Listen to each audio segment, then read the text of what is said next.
Hi people, it's me, Anja. My pronouns are she and her, and welcome back to my channel for a new recent reads video. Before we get into these books, however, I just wanted to remind everybody that Palestine will be free from the river to the sea, and that I hope to see Palestinian liberation in my lifetime. So with that said, the first book on this list is called For Eids and a Funeral. This story is a YA contemporary following two ex-best friends who want to save their Islamic center from demolition. Which, that word reminds me of a song lyric for some reason, and I don't know why. Like, I have no idea which song that even comes from, if it's like a nursery rhyme from like deep niche in my childhood, or it's from like some popular musical song or whatever. Anyway, I digress. The point is, I didn't enjoy this book as much as I was really expecting to. Actually, that implies that I had really high expectations for this book, and honestly, I didn't. Anyway, the point is, I liked this book for the Muslim representation and that culture and those traditions and the idea that sometimes Black people are not perceived as being Muslim. Like, that representation was interesting. The plot was engaging. Honestly, I feel like these authors kind of glossed over like the emotional impact of these stories, and like there was a particular storyline that I kind of feel like came out of nowhere, if that makes any sense. But anyway, the two characters are both so well developed and so distinct, although I don't think they have any romantic chemistry at all, you know, like none at all. But anyway, all that to say, I liked this book. I should have DNF'd it. I don't think it's deserving of all of its hype and so much more. I rated it 3 stars, take that as you will. The next book on this list is called Wish You Weren't Here, which I did just talk about in one of my last sapphic book recommendation videos, so I apologize in advance if this review is redundant. But if you didn't know, the story is a YA contemporary following a sapphic main character who's determined to like have a great last summer at her favorite summer camp, only to have her rival be her cabin mate. This story is absolutely so excellent and it's so well done. I've said this so many times historically, but I love camp settings.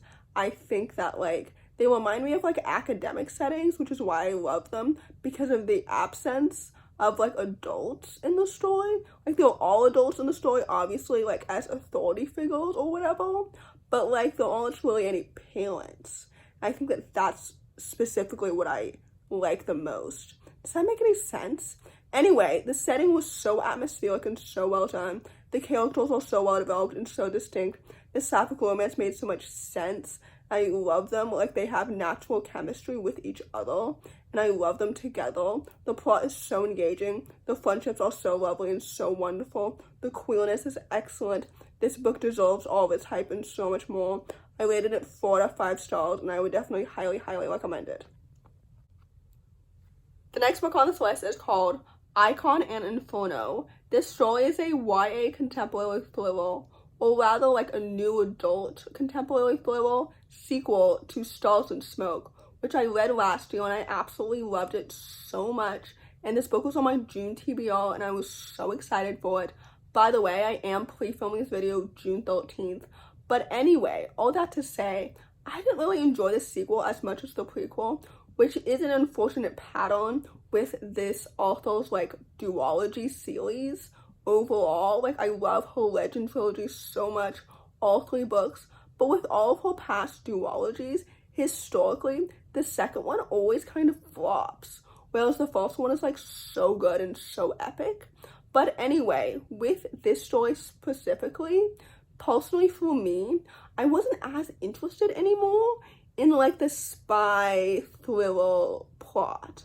Like, the romance is so sweet and it's so bittersweet, and I enjoyed like those aspects, and I like the characters individually.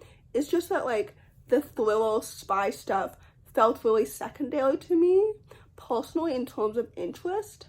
I don't really know if that makes any sense at all. Maybe it's because certain aspects were predictable. I don't know. Anyway, I rated this book 3 stars, so take that as you will. The next book on this list is called Furious. This story is a YA contemporary marketed as like Becky Albertalli meets the Fast and Furious franchise, and it follows 2 sapphic main characters, one of which identifies as a Jewish lesbian, the other one identifies as bisexual, and basically one of them has been looking for her sister, which leads her to the other main character. And honestly, I didn't really love this book. The first half felt very fast-paced, which means the second half felt very rushed. And I don't think there was any reason as to why the story needed to be so fast-paced and like so action-packed. You know what I mean? Like in a fantasy setting, it's like explained by like the world building and the time constraints and like the deadlines and whatnot. Whereas in this story, it wasn't really needed to be so fast. Does that make any sense? Like the romance was so insta-love and so whirlwind. The characters individually are well developed and distinct, and I enjoyed like their background and their backstories and stuff. But like the two of them together, it just felt very rushed, and I just didn't really enjoy it that much, if that makes any sense. But also, I liked the representation of like the queerness and the religion representation, so I don't really know if any of that makes any sense. But overall, I rated the story 3 out of 5 stars, so take that as you will. The next book on this list is called The Color of a Lie. This story is a YA historical fiction set in 1955, following a young black main character who's passing alongside his family as white. I think this book is so good and so well done. I had really low expectations for this book because the author's previous 2 contemporary stories I rated 3 stars, but I rated this book 4 stars because I really liked it so much. First of all, I really enjoyed how she decided to incorporate like the historical details of the time, like redlining and police brutality and sundown towns. Like the world building was done so well. The setting is clearly very well researched. The characters are so well developed and so distinct. The romance is so cute and so well done. The friendships are so lovely. The plot is so engaging and so intriguing. I had no idea what would happen next. Like the emotions in this story are done so well, especially since the main character didn't really have a choice in this. Like his dad made the decision for them, and it really talks about like community and like passing and like what that all really means.